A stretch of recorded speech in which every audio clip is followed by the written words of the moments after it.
as palavras de Neemias, filho de Acalias.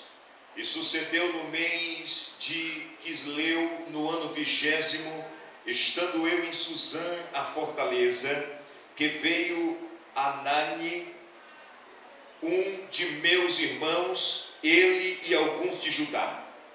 E perguntei-lhes pelos judeus que escaparam e que restaram do cativeiro acerca de Jerusalém. E disseram-me: os restantes que não foram levados para o cativeiro, lá na província estão em grande miséria e desprezo. E o muro de Jerusalém fendido, e as suas portas queimadas a fogo. E sucedeu que, ouvindo eu essas palavras, assentei-me e chorei, e lamentei por alguns dias. E estive jejuando e orando perante o Deus dos céus. Versículo 11. Ah, Senhor, estejam, pois, atentos os teus ouvidos à oração do teu servo e à oração dos teus servos que desejam temer o teu nome. E faze prosperar hoje o teu servo e dá-lhe graça perante este homem. Então era eu copeiro do rei. Assentai-vos na presença dele, na presença do Senhor. Quero mais uma vez dar graças ao bom Deus, o fato de estarmos aqui novamente para trazermos a todos a palavra do nosso Deus, que é revelação poderosa para as nossas vidas. Quero mais uma vez dar graças a Deus pela vida do pastor Francelino, sua família, os pastores auxiliares, os demais obreiros, todos os obreiros, ministério desta abençoada igreja. E de forma mais especial pela vida desta juventude, jovens abençoados e abençoadores que decidiram, que sabem o que querem, que sonham em Deus, que vivem sob orientação, vontade e querer do Senhor. Meus irmãos, o fato de estarmos vivos não significa que somos melhores do que os que se foram. Nós não somos melhores do que aqueles que morreram durante este dia, ou aqueles que estão morrendo exatamente enquanto nós estamos aqui com vida e adorando a Deus. Não somos melhores do que eles. Nós nem sabemos por que estamos aqui, e nem sabemos porque Deus tem nos dado um dia de vida, mas o fato de estarmos aqui, podermos respirar, deve motivar o nosso coração a se abrir e os nossos lábios confessarem publicamente que Jesus é o Senhor. O fato de estarmos aqui com vida deve nos levar a adorarmos a Deus e bendizermos o seu nome. E se esta noite você não sentir motivação de adorar a Deus, de glorificar o seu nome, eu quero dizer que isto não é normal. Eu sei que as adversidades da vida, as provações, às vezes tendem a tirar dos nossos lábios a adoração que é de Deus, a tirar das nossas gargantas o louvor que pertence ao Senhor. Eu sei que muitas vezes as crises, as perseguições, as angústias, os desafios da vida querem calar a nossa voz e tirar a nossa marca de verdadeiros adoradores.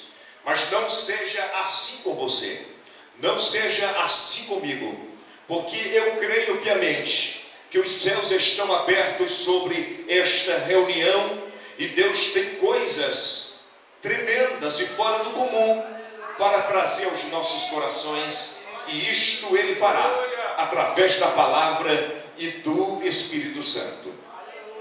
Quero falar sobre sonhos de pessoas comuns nas mãos de um Deus extraordinário. Sonhos de pessoas comuns nas mãos de um Deus extraordinário. Meus irmãos, a história divina se confunde com a história humana. Deus é o Senhor de toda a história, e Deus faz história através de pessoas comuns. Nós somos pessoas comuns. Na verdade, nós não temos quase nada de nós mesmos. Tudo que temos e somos provém de Deus. O que eu prego baseado naquilo que descubro acerca de Deus, que descubro nesse relacionamento entre Deus e o homem. Daí encontrarmos na palavra de Deus homens fazendo grandes histórias para Deus, homens que marcaram suas gerações, porque eles viviam, pregavam, enfim, serviam por causa da ação da mão de um Deus extraordinário, de um Deus tremendo, de um Deus fascinante. Então tudo que nós temos e somos provém da bondade de Deus, do seu amor. Eu trouxe algumas anotações. Dizem que as palavras passam, mas os escritos permanecem. E quem não tem uma mente privilegiada é preciso anotar algumas coisas. O que fiz nesta oportunidade. Primeiro, sonhar é vislumbrar o inexistente. Sonhar é vislumbrar o inexistente. É ver aquilo que ainda não existe. Deus deu ao homem, Deus deu às pessoas a capacidade de sonhar, de vislumbrar o amanhã e de trazer à existência o que ainda não existe. Os nossos sonhos podem definir o nosso futuro. Os nossos sonhos podem definir o nosso amanhã. Eu poderia substituir a palavra sonho, porque pessoas têm banalizado esta palavra nos nossos dias, pela palavra projeto. Então, Deus, que tem projetos a nosso respeito, tem permitido que sonhemos, que olhemos para o amanhã. E às vezes os sonhos parecem até absurdos, os projetos, aquilo que nós estabelecemos para a nossa vida como algo, parecem absurdos, porque ninguém pode mensurar a espiritualidade de ninguém. Cada pessoa tem o seu nível espiritual, cada pessoa tem o seu grau de comunhão com Deus. Eu não posso dizer que uma pessoa espiritual porque ela fala muitas línguas estranhas. Eu não posso dizer que uma pessoa espiritual simplesmente porque ela profetiza. Eu não posso dizer que alguém é espiritual porque ela dá glória a Deus muito alto na casa do Pai. Também não posso dizer que uma pessoa não é espiritual porque ela não dá glória a Deus tão alto na casa de Deus, simplesmente sussurra.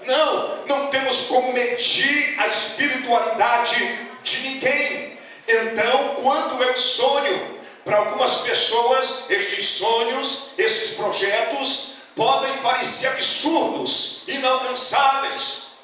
Mas para mim, que recebi de Deus orientação, continuo perseguindo, se houver fundamento, porque existem sonhos e existem projetos também que não têm fundamento, e às vezes é preciso que pensemos e repensemos sobre eles, e se for o caso de abrirmos mão, devemos fazê-lo. Mas todo projeto em Deus precisamos valorizá-lo, todo projeto em Deus precisamos alimentá-lo, de sorte que Deus nos ajuda a sonharmos. A irmã Soleide amanhã deve falar um pouco mais sobre isso. Diante dos nossos projetos, diante dos nossos sonhos, logo surge o medo. O medo está ao nosso redor, especialmente nesta geração. As pessoas têm medo de tudo. As pessoas têm medo de sair de casa.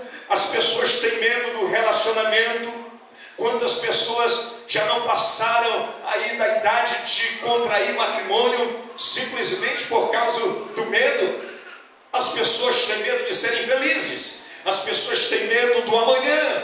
As pessoas têm medo de Jesus voltar e elas ficarem. As pessoas têm medo da grande tribulação. As pessoas vivem com medo, porque esta é a geração do medo, da inquietude, da incerteza, da indecisão, das dúvidas. Esta é uma geração que tem cor, mas não tem essência. É uma geração de plástico. Mas nós louvamos a Deus que no meio desta geração que tem medo de sonhar, que tem medo de projetar, que tem medo de alcançar seus alvos, existe o povo de Deus que vive sob a régis do Espírito, que acredita ainda no inacreditável.